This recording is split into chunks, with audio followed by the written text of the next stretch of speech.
Mi condición juvenil tiene connotaciones muy particulares en este encuentro. Me encuentro que tiene una tradición ligada a los archivos y que tiene a Cinemateca Boliviana como un puntal de lanza en América Latina. Asimismo, esta fundación privada que trabaja en Bolivia en el rescate, la memoria, la preservación del material cinematográfico es la que permite de alguna manera seguir creyendo en la posibilidad de reinterpretar nuestras identidades, de reconocernos y por supuesto de seguir mirando al futuro. Cinemateca Boliviana en este momento cumple 36 años de servicio constante y por eso mismo al tenerme como programador con menos de 30 años, considero que esta es una gran oportunidad para que ustedes como jóvenes también tomen la responsabilidad sobre su memoria, una memoria que tiene que ser apropiada por parte de la sociedad civil y una memoria que debe ser conservada también por nosotros. Si bien cuando se habla de memoria en América Latina y se la cruza con esta posibilidad de lo cinematográfico, es todavía muy débil, endeble. Resulta importante dentro de la arqueología del cine recurrir a medios como la prensa, que quizás sea la que completa muchos de los rompecabezas. Decía Verónica a lo largo de su anterior exposición que la posibilidad de revisar filmes es algo que permite el desarrollo de una investigación. Eso es cierto en ciertas etapas del cine. Entiendo que los 60, 70, 50 sí son momentos históricos de los cuales sí hay registros.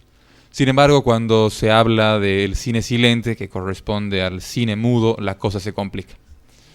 Más de un 90% de la producción mundial de películas de estas características está desaparecida. Entonces, lo que queda es realmente lo escrito, aquello que da fe de situaciones sucedidas, de argumentos posibles, de argumentos inventados.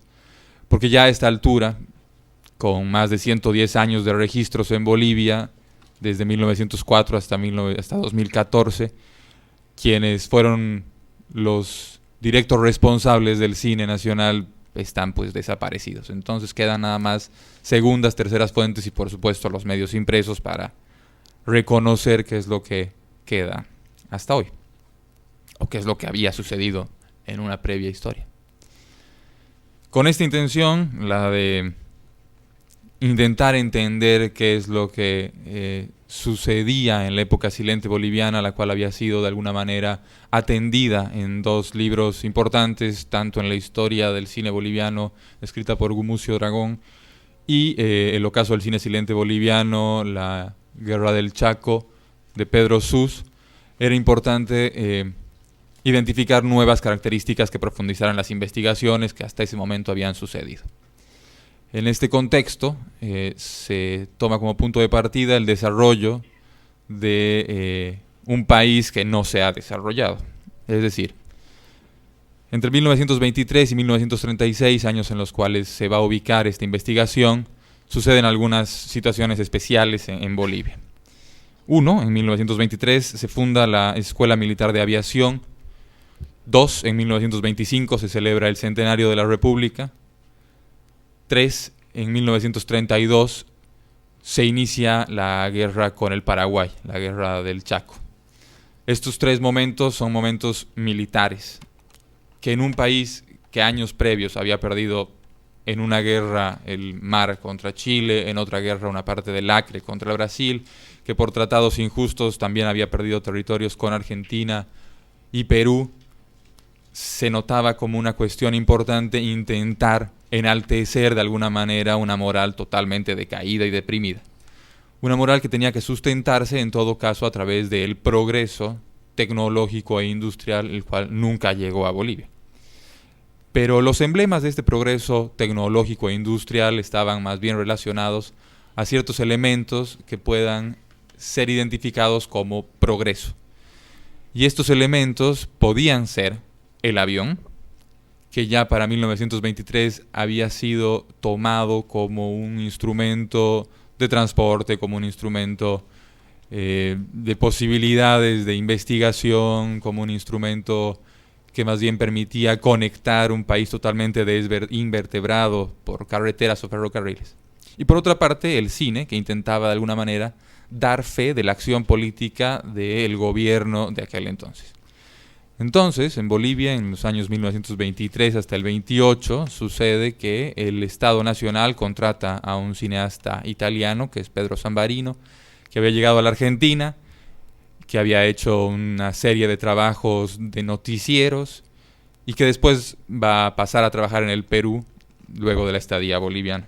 Zambarino entonces inserta en la historia de la cinematografía boliviana algo que es muy particular, y es el tipo de corte para el noticiero. La propaganda exigía un tipo de corte que ya no era lo que se había hecho hasta ese momento en el país, que más bien tenía relación directa con el tipo de cine que corresponde a las vistas, que son retratos más bien de personajes, de situaciones determinadas, de orden cívico-militar. En cambio ya la propaganda, como lo plantea Zambarino, sin tener la intención de que sea realmente propaganda, tiene más bien un sentido de darle un argumento en el que se plantea un discurso directamente relacionado al poder. El poder, en este caso, ligado al gobierno nacional.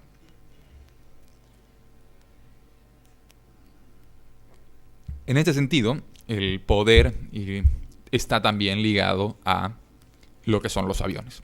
Porque Bolivia empieza a comprar aviones y a formar de alguna manera una aviación militar importante que quizás no haya tenido ningún parangón en América Latina hasta ese momento. Además, Bolivia en 1925 funda su primera línea comercial de aviación, que es el Lloyd Aéreo Boliviano, que es la segunda línea aérea en Latinoamérica, la segunda línea aérea comercial en Latinoamérica. Y ahí es donde, por circunstancias que el contexto sabrá determinar más adelante, la presencia de los alemanes es muy importante. Muy importante porque son ellos quienes introducen este nuevo aparato que, así como el cine había nacido como una atracción de feria, las piruetas eran más importantes que atravesar la cordillera. Entonces lo que va a suceder es que definitivamente la presencia de estos alemanes, que primero incursionan en la aeronáutica civil, comercial, posteriormente va a ser la base de lo que va a ser la aviación militar en Bolivia. Como les decía, estos tres momentos, en 1923, asunto que ya hemos tocado, en 1925, el centenario de la independencia, y en 1932, el inicio de la guerra del Chaco, un escenario difícil en el sentido en el que enfrentan a dos países los más pobres de la región, Paraguay y Bolivia, por un territorio que se suponía tenía reservas de petróleo y que el tiempo ha demostrado que no era así. Definitivamente las reservas de petróleo no están en el terreno que se perdió frente a Paraguay. Y sin embargo fue un escenario muy particular, porque aquí sí van a participar otras grandes potencias, no solo intencionalmente relacionadas al petróleo, sino también a la industria armamentística. Y la industria armamentística para 1932 estaba desarrollando los modelos de aviones que después van a ser utilizados en la Segunda Guerra Mundial. Estos modelos de aviones son puestos a prueba en las arenas del Chaco, de alguna manera puestas a favor del ejército boliviano. Una situación que se va a repetir en España durante la Guerra Civil. La aviación es muy importante también y que es inmediatamente posterior a la firma de paz entre Bolivia y Argentina del 36 adelante al 39, si no me equivoco. Bolivia está en guerra entre el 32 y el 35 y es ahí donde se juega mucho a hacer pruebas de aviones. Y todo eso está registrado por el cine de aquella época. Un cine silente que se interesa en un acontecimiento extraordinario, la primera guerra del siglo XX en América entre países. Una guerra que además se proponía como escenario de situaciones extraordinarias porque se podía verificar el desarrollo de las máquinas, como les decía, los aviones, pero también de las cámaras y del cine mismo. Es en este periodo, entre 1932 y 1935, que se van a suceder dentro de esta serie de hechos históricos varios registros sobre la propia guerra. Registros que, por ejemplo, llegan hasta hoy gracias justamente al trabajo de restauración y preservación de instancias privadas y públicas. Una de ellas tiene que ver con la película de Roque Funes, un argentino que llega a Asunción a filmar para el gobierno paraguayo y que también presenta a el avión boliviano como un elemento de destrucción masiva para los paraguayos. O sea, el enemigo ahí es Bolivia y el enemigo está representado a través del avión. La aviación termina siendo el gran problema, el gran actor del fracaso paraguayo posible que nunca se da. O sea, al final el Paraguay a pie, en un territorio que para él sí es conocido, termina derrotando a Bolivia. Bolivia, en cambio, empieza a hacer otro tipo de registros más bien más relacionados a la victoria, a una posible victoria que también tienen al avión como emblema de esta posibilidad. Y es que al inicio de esta guerra, con los recursos que había logrado el país y con la aviación formada, se dio la oportunidad de bombardear Asunción. Un bombardeo aéreo que hubiera marcado un desenlace totalmente diferente, no solo para el conflicto bélico entre dos países de América Latina, sino para la propia historia de la América, ¿no? Bombardear en 1932 una ciudad era algo que estaba más allá de cualquier situación, y no se animaron justamente porque no sabían lo que podía suceder. Pero toda esta campaña del Chaco es registrada en películas bolivianas que plantean de manera documental la figura del avión, de la aviación y de los pilotos. Y si bien esta situación que tiene que ver con el registro documental puede haber sido algo considerablemente real y posible y previsible, si se quiere, lo interesante aquí es las posibilidades que da la ficción al piloto en Bolivia en 1930. Algo que llama mucho la atención. Y es que la primera película de ficción de trascendencia dentro del público es justamente Hacia la Gloria, una película que va a contar la historia de un hijo abandonado que termina siendo un piloto del ejército boliviano y que por esas condiciones cae herido y se encuentra con la enfermera que en realidad era su madre, de la cual hoy está perdidamente enamorado. Un melodrama muy muy interesante, donde el protagonista es el aviador y donde la producción se encuentra con un gran problema. Este aviador tiene que subirse a un avión y el aviador contratado no es un aviador, es simplemente un actor de teatro. Entonces la producción no tiene mejor idea que contratar a un piloto boliviano que había estudiado en los Estados Unidos acrobacia aérea y lo pone a interpretar a este posible aviador en una situación que va a dar luz sobre algo que resulta una curiosidad, pero también una señal del desarrollo del cine en Bolivia en esos años. Al haber tomado el control de este avión, este piloto, haciendo el doblaje del actor para la película, se convierte en el primer doble de acción del cine latinoamericano. En 1930 tenemos a alguien que asume un riesgo de subirse a un avión y hacer el doblaje de un actor reconocido. Entonces allí hay un logro muy muy especial, un logro que para la anécdota es importante, pero que también da señales de lo que se quería hacer con el cine en ese momento.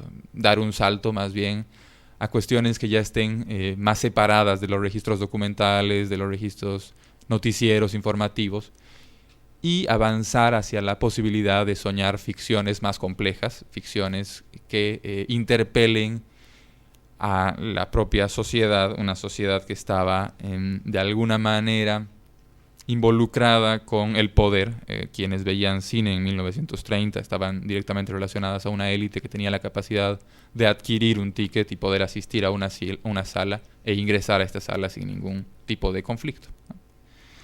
Entonces, la investigación del libro Los aviones en el cine boliviano da como resultado que se encuentran 10 películas, 6 cortometrajes y 4 largometrajes, todos ellos dedicados de alguna manera, involuntaria o voluntariamente, a los aviones. No es toda la producción de esa época, pero sí es la producción que hace referencia a esta relación de ambos aparatos. Aparatos que desde el principio de su historia tienen similitudes, tales como, por ejemplo, la discusión histórica entre si fue el cine de Lumière o fue el cine norteamericano el primero, o si fue Santos Dumont el primer aviador, o fue los hermanos Wright, claro. Siempre hay esas contradicciones que realmente convierten a ambos inventos en algo que casi primos hermanos, en el umbral de un nuevo siglo, el XX, que sería el que transforme todo, ¿no? Son dos elementos que logran cortar el tiempo, tanto en el montaje del cine como en la distancia del avión, y son dos elementos que tienen una velocidad de evolución que nunca antes se había visto. Hasta el día de hoy no hay aparatos que hayan logrado la velocidad y el dinamismo de desarrollo que tienen tanto el cine como la aviación.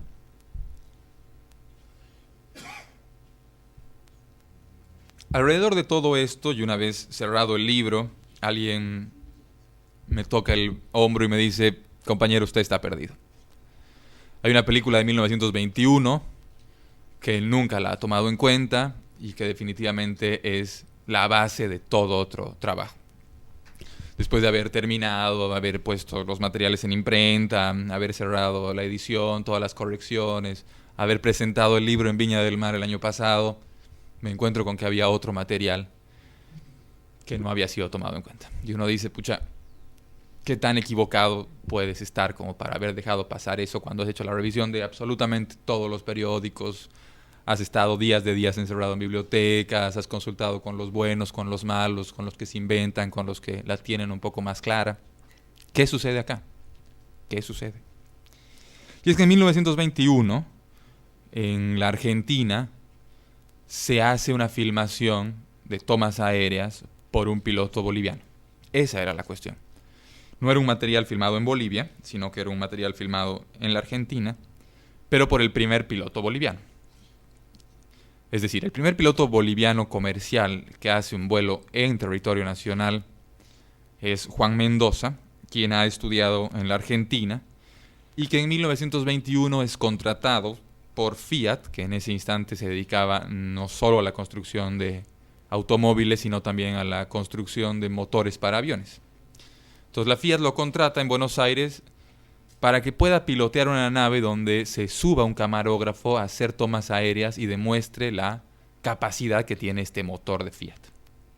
Bueno, ese para un piloto es un gran riesgo porque muy pocas veces se lo había hecho en el mundo, subirse a un avión con una cámara en condiciones que no eran las ideales para filmar, cuando un avión no tenía toda la cabina que hoy conocemos, sino que eran espacios mucho más reducidos. Y la Fiat le ofrece donarle el avión, regalarle el avión, a cambio de que él hiciera esto, que después se va a entender por qué acepta. Los estudios Tilca en Buenos Aires, que son los primeros estudios en contar con iluminación artificial, algo que hoy resulta totalmente natural, prender una luz y que puedas iluminar un set, en 1920 era una locura. Tilca es el primer estudio que tiene la disponibilidad de esto. Y Tilca financiaba un poco sus producciones a partir de lo que se denomina actualidades. Actualidades que son el antecedente de los noticieros cinematográficos, que por ejemplo en la Argentina tienen su punto alto con Sucesos Argentinos, que va a empezar en 1938 con ediciones semanales y se va a convertir en uno de los más importantes de la historia del cine latinoamericano, tal vez a la par de los noticieros del ICAI en Cuba, ¿no? Entonces Tilca empieza a hacer estas actualidades, que son producciones de cortometraje, donde se presentan situaciones importantes en la vida ordinaria de una ciudad emergente e importante que ya por ese entonces es un faro cultural, industrial, de desarrollo para toda América. Es así que Tilka es contratada por los estudios, por la Fiat, y la Fiat le paga al aviador boliviano con una aeronave para hacer esta prueba, que en realidad sí es una prueba. No había sido el avión puesto a consideración de vuelos de distancias muy largas, entonces sí era un riesgo para el propio piloto y para la propia Tilka poner en juego una cámara, un individuo y además todo lo que eso conllevaba. Entonces este material que resultaba importante dentro de la cadena cronológica tomada en cuenta para el libro, se convierte en un eslabón perdido, pero un eslabón que si bien no es importante dentro de la propuesta inicial del libro en la que se plantea los aviones en el cine silente en Bolivia, esto corresponde a los aviones en el cine silente en el mundo, en América Latina. Es un material que llama particularmente la atención porque habían referencias en la prensa para el año 1921 con cierto interés por parte de quien escribía la columna acerca de este corto, definitivamente tal vez por una relación directa con la familia del propio aviador. Cuando empiezo a buscar el material, nos comunicamos con la biblioteca del Inca en la Argentina, con Andrés Moyo Adrián Moyo, y le preguntamos si sabía algo. Y él nos dice, la única referencia que tengo es que este material puede estar en España. ¿Qué había pasado en todo este embrollo que resultaba el material estando en España bajo la custodia de Filmoteca de Valencia? Yo no entendía absolutamente nada en ese momento. Ya me habían complicado la cuestión del libro, me habían complicado la cuestión de la película. Me comunico con Valencia, con Inmaculada Trull, le pongo un correo, advierto de que tengo interés en conocer si tienen este material. Inmediatamente me responden de Valencia que evidentemente tienen el material y que además ha sido restaurado. Que es un material que desde los 90 forma parte de la colección de trabajos restaurados por Madrid y que ahora se encuentra en depósito en Filmoteca de Valencia. Y todavía se me complica más la figura porque no entendía qué interés tenía Filmoteca con todo el material que tiene en Europa por restaurar esta obra y ponerla en una versión digital en un tiempo que realmente hacer eso ya era un asunto complejo. O sea, los 90, finales de los 90, no era una cosa ordinaria, una cosa de rutina andar haciendo este tipo de trabajos, ¿no? con materiales como este. Resulta ser que Inmaculada me dice, señor Sánchez, todo muy bien, pero usted para que le podamos entregar una copia tiene que comunicarse con la familia en Bolivia. Habíamos dado toda una vuelta para saber que la familia en Bolivia vivía a 3 cuadras de Cinemateca Boliviana y que evidentemente ellos eran quienes tenían el material en su versión digitalizada.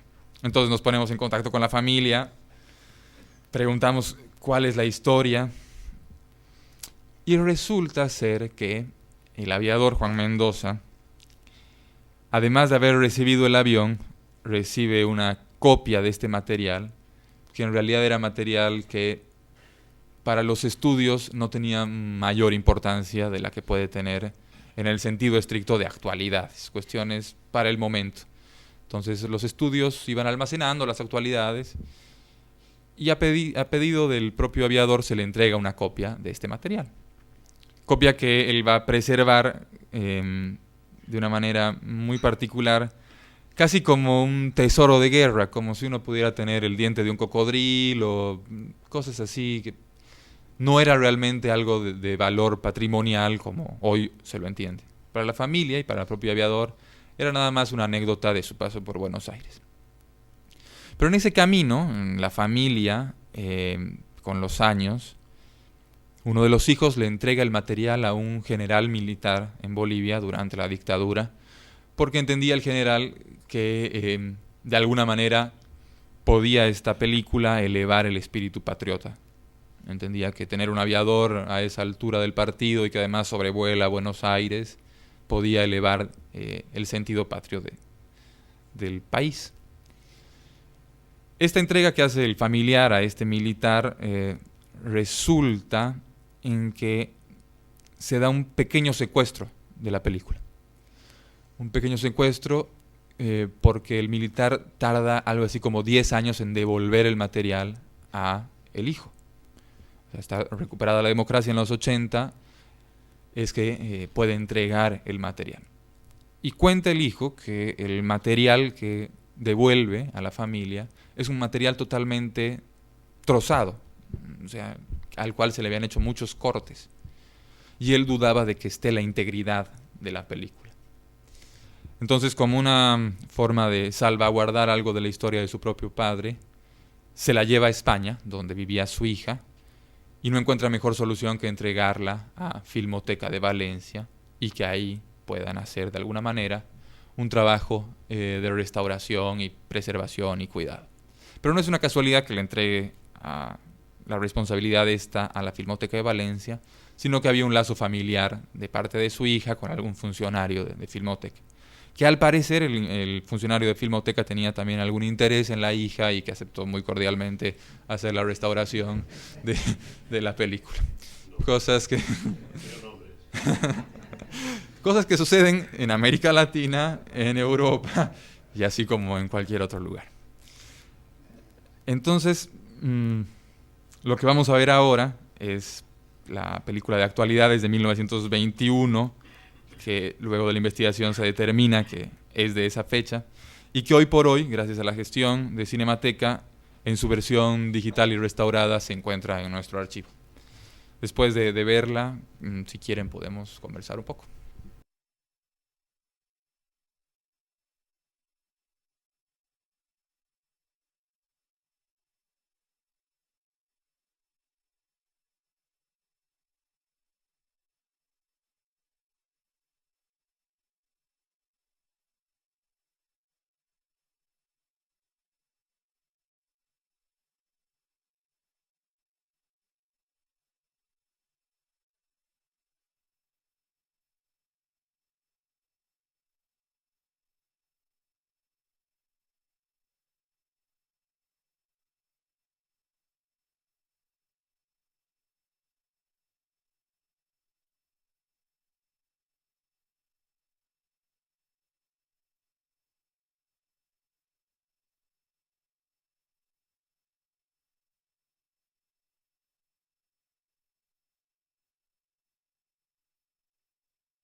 quiero hacerle una pregunta a Claudio. Hemos conversado un poco sobre la película. Yo lo que creo, le voy a decir ahora en público lo que ya le he dicho en privado, que su libro me parece casi el guión de una película, de un documental potencialmente muy interesante, teniendo en la Cinemateca Boliviana materiales, y esto mismo, naturalmente, que puede también utilizarse. Creo que se impone prácticamente una visualización, que es un libro que alude a un material que sería pues muy interesante poder tenerlo en pantalla, poder tenerlo en imágenes. No sé. Incluir un DVD. Exactamente, exactamente. Hecho por ti, o no sé si no eres tú el que quiere hacerlo, pero pues creo que tendría mucha utilidad. Lo que me interesa es cómo se tomaron las tomas del avión que hace acrobacias, porque en algún momento parece que hay otro avión del cual están tomando esas imágenes. No me pareció que era del suelo, tendría que haber un edificio muy alto, pero no desde el suelo. Más bien por la distancia en la que ves el aeroplano, sí parece desde el suelo, ¿no? Y por cómo hace la toma de intentar seguir el avión. Yeah. En general, cuando uno, y la posibilidad que te permite el archivo de Cinemateca y las producciones sobre aviones que hay en Bolivia, sí puede reconocer cuando una toma es de avión a avión, y esta no es precisamente eso. Bueno, encantado de conocerlos, ha sido un gusto.